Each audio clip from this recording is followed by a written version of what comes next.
महाराजा चंद्रगुप्त का दरबार लगा हुआ था। सभी सभासद अपनी अपनी जगह पर विराजमान थे। महामंत्री चाणक्य दरबार की कार्यवाही कर रहे थे। महाराजा चंद्रगुप्त को खिलौनों का बहुत शौक था। उन्हें हर रोज एक नया खिलौना चाहिए था। आज भी महाराजा के पूछने पर कि क्या नया है, पता चला कि एक सौदागर आया है और कुछ नए खिलौने लाया है। सौदागर का ये दावा है कि महाराज या किसी ने भी आज तक ऐसे खिलौने न कभी देखे हैं और न कभी देखेंगे। सुनकर महाराज ने सौदागर को बुलाने की आज्ञा दी। सौदागर आया और प्रणाम करने के बाद अपनी पिटारी में से 3 पुतले निकालकर महाराज के सामने रख दिए और कहा कि अन्नदाता, ये तीनों पुतले अपने आप में बहुत विशेष हैं। देखने में भले एक जैसे लगते हैं मगर वास्तव में बहुत निराले हैं। पहले पुतले का मूल्य 1,00,000 मोहरे हैं, दूसरे का मूल्य 1,000 मोहरे हैं और तीसरे पुतले का मूल्य केवल 1 मोहर है। सम्राट ने तीनों पुतलों को बड़े ध्यान से देखा। देखने में कोई अंतर नहीं लगा, फिर मूल्य में इतना अंतर क्यों? इस प्रश्न ने चंद्रगुप्त को बहुत परेशान कर दिया। हार के उसने सभासदों को पुतले दिए और कहा कि इनमें क्या अंतर है, मुझे बताओ। सभासदों ने तीनों पुतलों को घुमा फिराकर सब तरफ से देखा मगर किसी को भी इस गुत्थी को सुझाने का जवाब नहीं मिला। चंद्रगुप्त ने जब देखा कि सभी चुप हैं तो उसने वही प्रश्न अपने गुरु और महामंत्री चाणक्य से पूछा।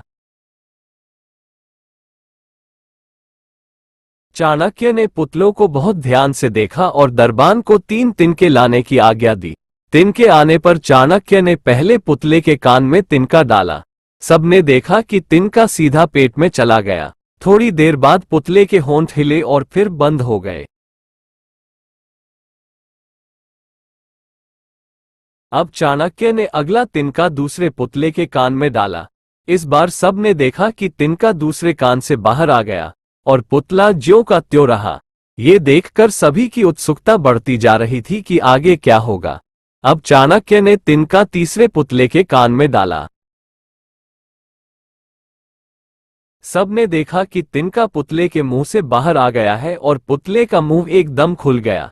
पुतला बराबर हिल रहा है जैसे कुछ कहना चाहता हो। चंद्रगुप्त के पूछने पर कि ये सब क्या है और इन पुतलों का मूल्य अलग अलग क्यों है, चाणक्य ने उत्तर दिया। राजन, चरित्रवान सदा सुनी सुनाई बातों को अपने तक ही रखते हैं और उनकी पुष्टि करने के बाद ही अपना मुंह खोलते हैं। यही उनकी महानता है। पहले पुतले से हमें यही ज्ञान मिलता है और यही कारण है कि इस पुतले का मूल्य 1,00,000 मोहरे है। कुछ लोग सदा अपने में ही मग्न रहते हैं, हर बात को अनसुना कर देते हैं। उन्हें अपनी वाह वाह की कोई इच्छा नहीं होती।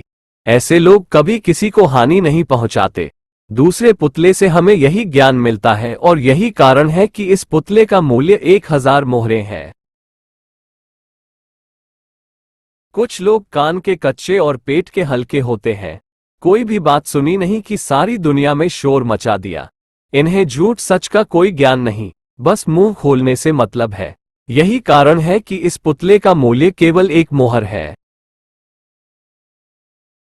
चाणक्य का उत्तर सुनकर राजा बहुत खुश हुआ तथा राजा ने चाणक्य और सौदागर को बहुत से इनाम देकर भेज दिया।